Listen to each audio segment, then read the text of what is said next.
Welcome to the last installment, part 3 of our review of the Kirmuss Ultrasonic machine and record cleaning process. If you didn't catch our 2 previous episodes, we have links below. In the first, we did an unboxing, showed you what comes with the system, how to set it up properly, etc. And in our second episode, which we released last week, that focused on cleaning a very old record with a lot of old dirt in it that had never been cleaned before. For today's episode, we're going to clean a record that has been cleaned before. That is because the process that is recommended to remove old dirt is a bit different from removing the residue or the film that may remain from previous cleaning processes.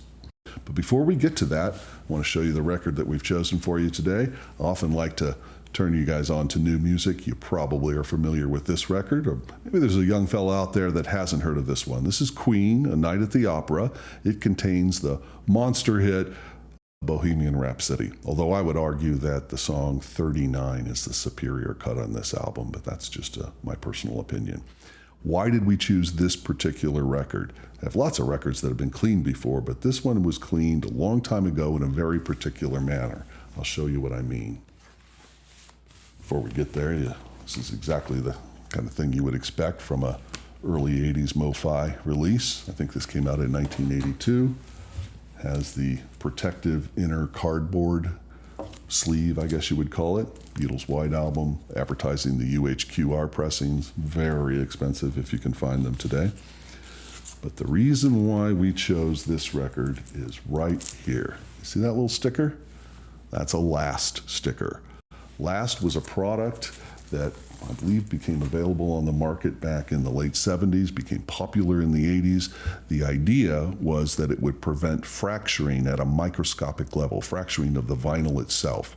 You literally will need an electron scanning microscope to be able to see. We're not going to make this video about Last. Maybe we'll do that in a future video, but rather how to remove film or residue that remains on vinyl after something like the Last treatment. That's the idea of today's episode. So let's get to it. Let's clean this record.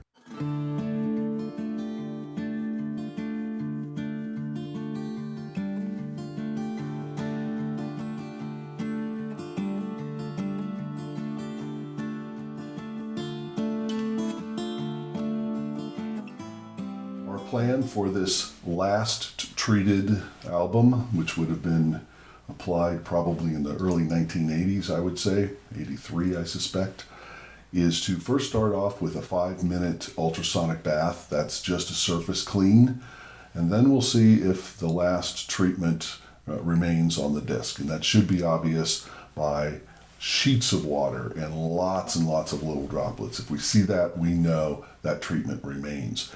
And in that case, we'll take a little bit different approach for the subsequent restoration processes. If you saw our previous video where we cleaned a very old record from 1955, in fact, that had not been cleaned at any point, and certainly not treated with the Last treatment, we did 5-minute cycles each time we put it into the ultrasonic bath. But for this process, we'll just do 2-minute cycles, if in fact I see what I suspect we will see. Lots of little droplets and sheets of water.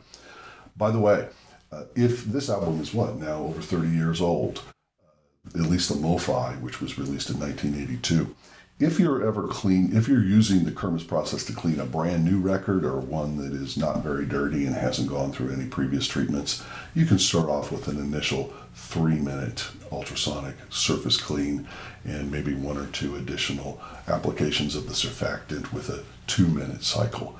But this is an older record, so we're going to start with 5 full minutes, and then we'll take a closer look and see if in fact the Last treatment remains.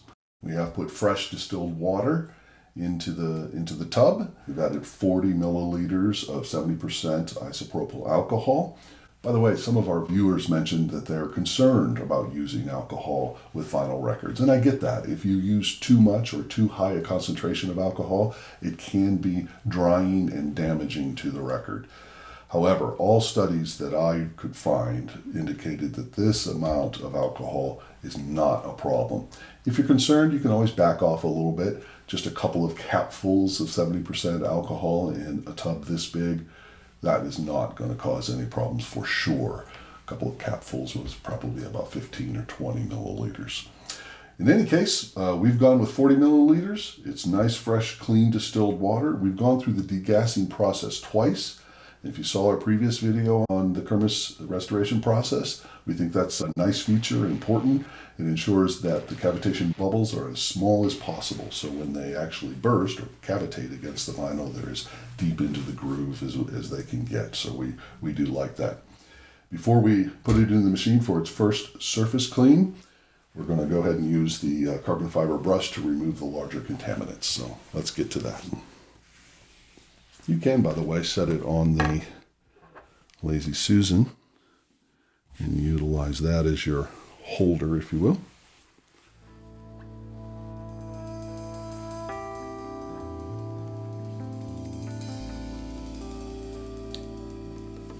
As I mentioned, this is an over record, so we're going to go for the full 5-minute first cycle.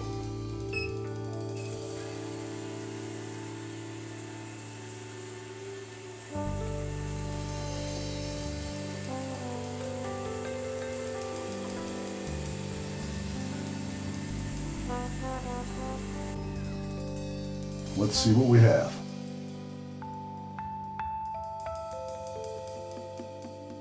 We give it a little wiggle wiggle, so the larger droplets of water fall. Let's take a look.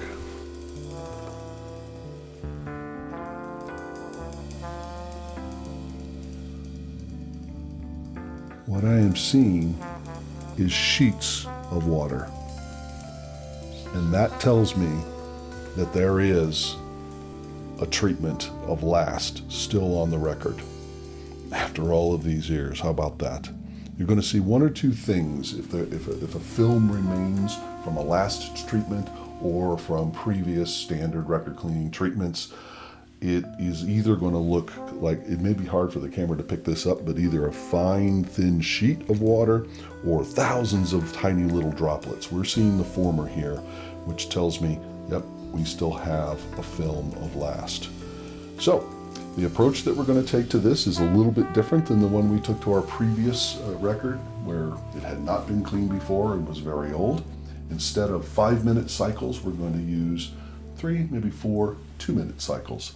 And also, something that you might not have seen in our previous demonstration is the larger droplets of water. There's no reason why you can't take a microfiber cloth, perhaps the one that you get with the system with little Skippy here, the funny bunny, and just kind of mop up those larger bits of water to not dilute the surfactant spray.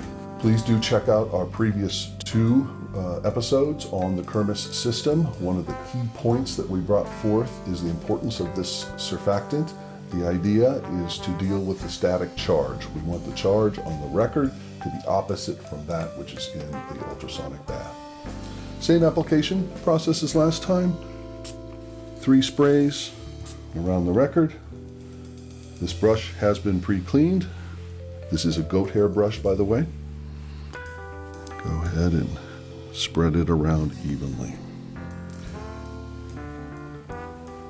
And because we're not dealing with just old dirt, but rather a film, in this case, a film of the last treatment, we want to do several 2-minute cycles rather than the 5-minute cycles you saw on the last episode, where we cleaned that wonderful record of Beethoven piano sonatas. Give a quick mop up of the larger droplets. 3 sprays. And as soon as this is applied evenly across the surface of the vinyl, we will give it a 2-minute ultrasonic bath.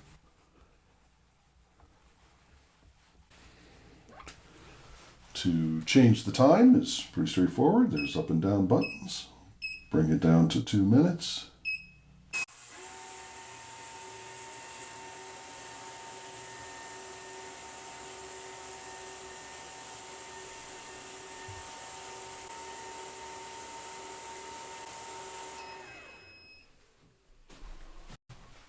Okay, our first 2-minute cycle is complete.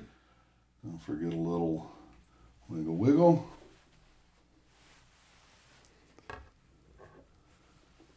Yep, this tells me I am definitely dealing with a film here that, as you will see, does not, although the individual cycles may be shorter than what you saw in our last episode, the overall process is still a timely one. To remove that film, we're going to need to do probably 4 2-minute cycles and follow that up with one final 5-minute cycle.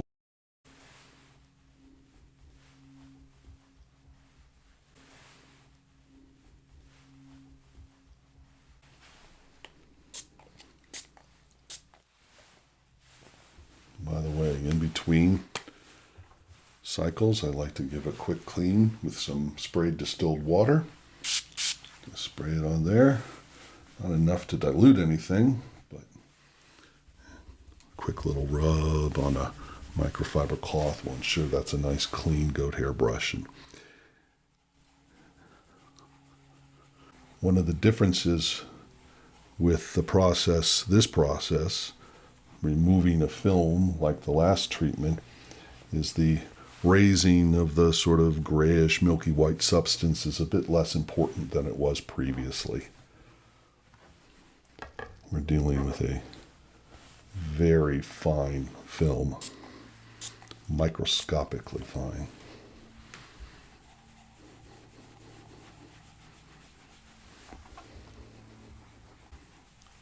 That said, we still see the milky white substance come up. Okay. You'll notice it always defaults back to 5 minutes, so don't forget to change it to 2. And our second 2-minute cycle. Oops. It's okay if you stick it in without turning it on.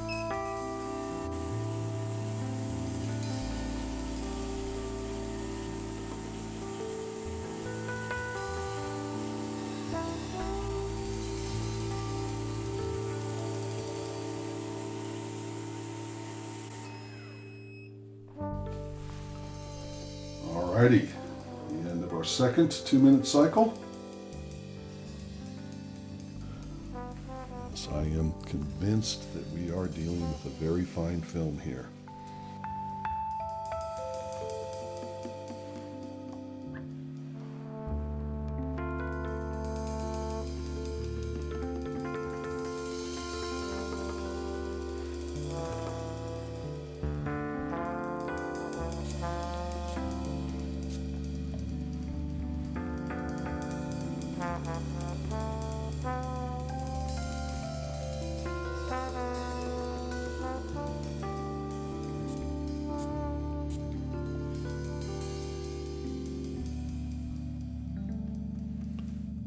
Right, and into our third 2-minute cycle.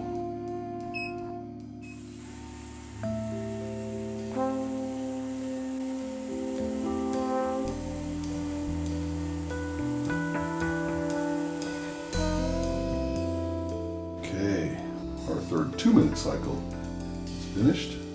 Yes, we are going to do the recommended 4 2-minute cleaning cycles. I can see it would benefit from that.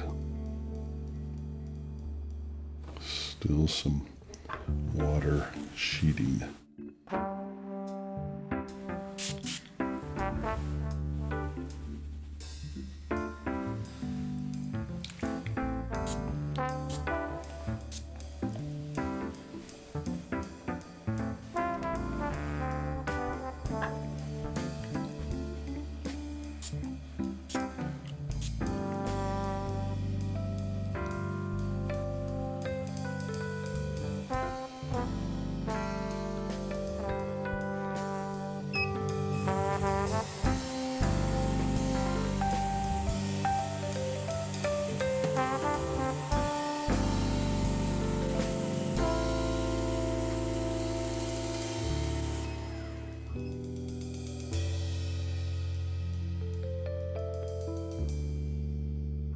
Definitely having the desired effect. tell by the number and size of the water droplets and the extent to which you see water sheeting across the vinyl.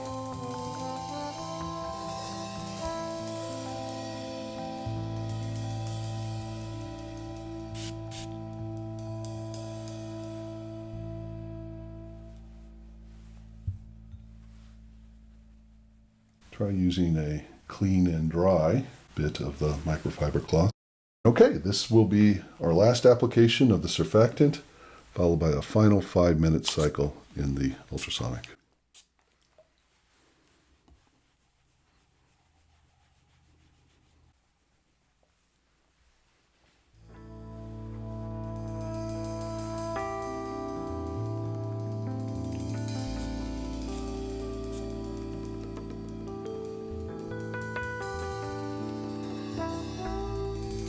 Excellent.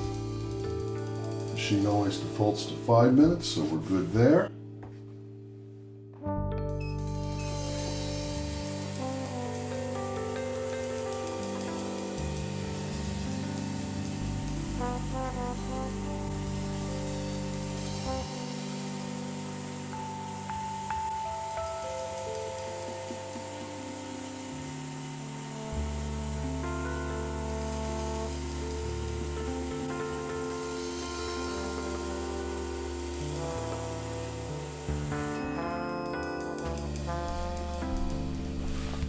Okay, that is the final ultrasonic cycle. It should be obvious, if you saw our previous episode, that the complexity, the time, and the steps required to remove a film, especially one as adherent to vinyl as last is actually a more involved process than cleaning a dirty old record. What I'm seeing here is far less sheeting of the water. The few water droplets that remain, well, they're fewer in number and they're larger in size. This tells me we have in fact removed any film that was adhering to this record. So we're going to go through the final steps. We'll no longer use a microfiber cloth, but instead this optician's cloth. This will sop up any remaining water. Actually, 3 steps. We're going to use a very fine brush to polish the groove. Let's get it dry first.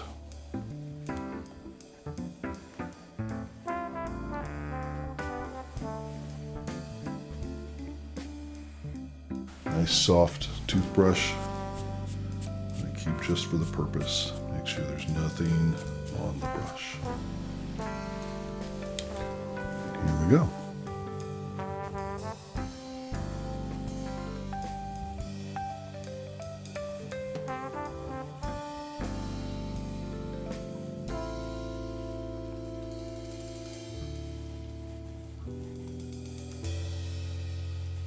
We had a few viewers skeptical that the bristles of this particular brush are small enough to get down deep into the groove.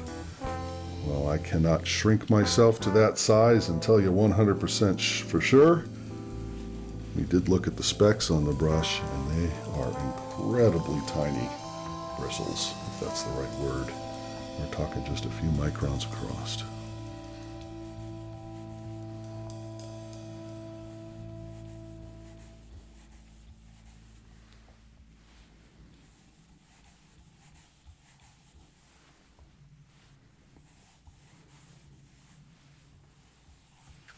Very good. Now, we want to use a fresh, clean goat hair brush just to render any static that may remain neutral. Spray a little surfactant in the air, just cover it ever so lightly. It'll be so light you won't see anything on the record itself. Give it a quick once over. I don't personally have a concern with this process, but we did have one viewer suggest, wouldn't that leave an additional film on the vinyl? Now, we've done many, many records through this process, and I certainly don't hear anything, but theoretically, I suppose that's possible. Here's another option. A tried and true zero stat. These have been around for quite some time. The proper way to utilize one, well, at least the way the manufacturer recommends, is to hold it approximately a foot from the center of the record and squeeze this trigger very slowly. Take about 2 or more seconds to squeeze it and let it out slowly. So about like that. And let it out. Some fellas will take a little more complicated approach, and they'll actually do that process at 3 different points in the record, kind of like a triangle. So you would go like that and let it out. And down here, takes some doing to manipulate the trigger, if you will, in an appropriately slow fashion.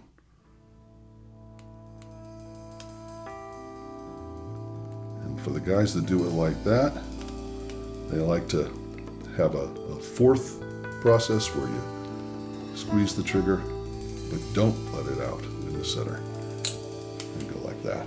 I can't say for sure which is more effective, but that is one option. We have fully restored Queen: A Night at the Opera. We no longer have any last treatment on the vinyl. And I think it's only appropriate to go with the Kirmuss inner sleeves, which I think are extremely high quality. I'm liking these quite a bit. There we go. I'm not going to go ahead and put it all back in the outer jacket because we want to go get this illicit. Let's do that, and we'll see you at Final Thoughts.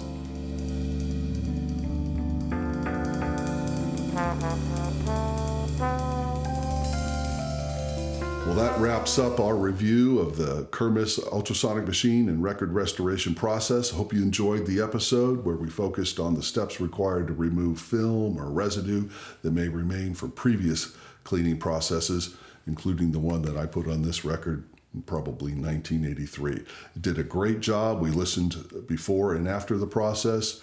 Absolutely no pops and ticks at all. Everything seemed to emanate from a darker, blacker background, and it was just a wee bit louder than it was before the process.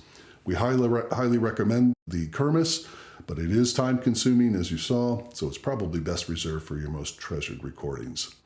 We'll see you at the next record.